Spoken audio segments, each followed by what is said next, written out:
नमस्कार, मैं हूं आपके साथ रोहित। भारत और भारत के लोग जानते हैं कि नेपाल से हमारा बेटी रोटी का रिश्ता है, लेकिन नेपाल के राजनीतिक दल ये मानने को तैयार नहीं है।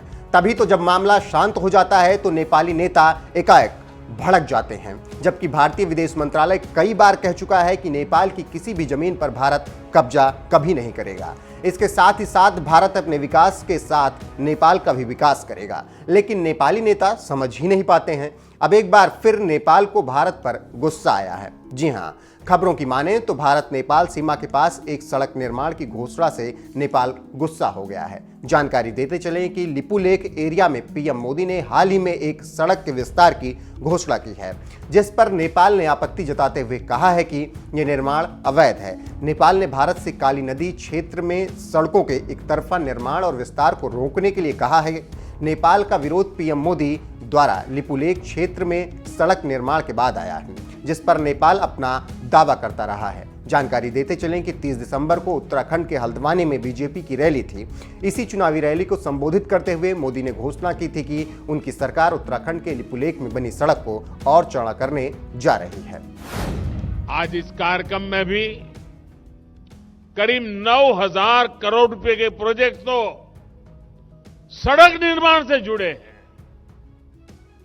प्रधानमंत्री ग्राम सड़क योजना के तहत 1200 किलोमीटर ग्रामीण सड़क बनाने का काम भी शुरू हुआ है। इन सड़कों के अलावा 151 पुलों के निर्माण का काम भी किया जाएगा।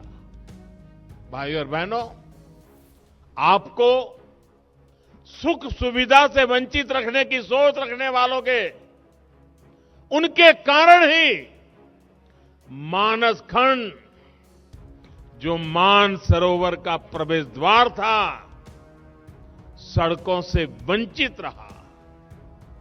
हमने न सिर्फ Tanakpur Pithoragarh all weather road पर काम किया, बल्कि लिपू लेक तक की भी सड़क बनाई और इस पर आगे भी विस्तार कार्य चल रहा है।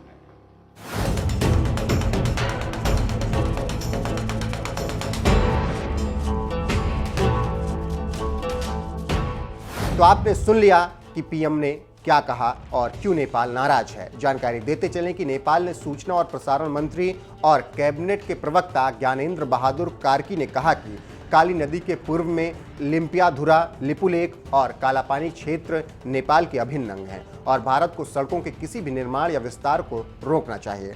कार्की ने कहा कि नेपाल और भारत के बीच सीमा पर किसी भी विवाद को ऐतिहासिक दस्तावेजों, नक्शों और दस्तावेजों के आधार पर राजनयिक चैनलों के माध्यम से सुलझाया जाना चाहिए, जो दोनों देशों के बीच मौजूद द्विपक्षीय संबंधों की भावना के अनुरूप हो। नेपाल की प्रतिक्रिया भारत की उस प्रतिक्रिया के बाद आई है जिसमें भारत ने जोर देकर कहा कि चल रहा निर्माण कार्य भारतीय क्षेत्र में है। हालांकि प्रस्ताव भी दिया गया है कि द्विपक्षीय मित्रता की भावना से बातचीत के माध्यम से किसी भी विवाद को सुलझाया जा सकता है। आपको जानकारी होगी कि कम्युनिस्ट सरकार के पीएम केपी ओली तो भारत के खिलाफ अखाड़ा ही खोल दिया था और इसी नेपाली अस्मिता से जोड़ दिया था। इसको लेकर नेपाल के साथ चीन आ गया। नेपाल भारत का विवाद इतना बढ़ गया कि पूछना नहीं, लेकिन बाद में ओली अपनी ही जाल में फंस गए और उसके बाद अब अंतरिम सरकार के गठन के बाद शेर बहादुर देउबा पीएम बने, जिसके बाद भारत नेपाल संबंध थोड़े पटरी पर आ रहे थे। लेकिन उसी बीच नेपाल का रुख सामने आ गया और नाराजगी उन्होंने जाहिर की है। अब देखना होगा कि आगे क्या कुछ होता है और इसका कितना असर दिखाई देता है, लेकिन फिलहाल तो माहौल गरमाया हुआ है।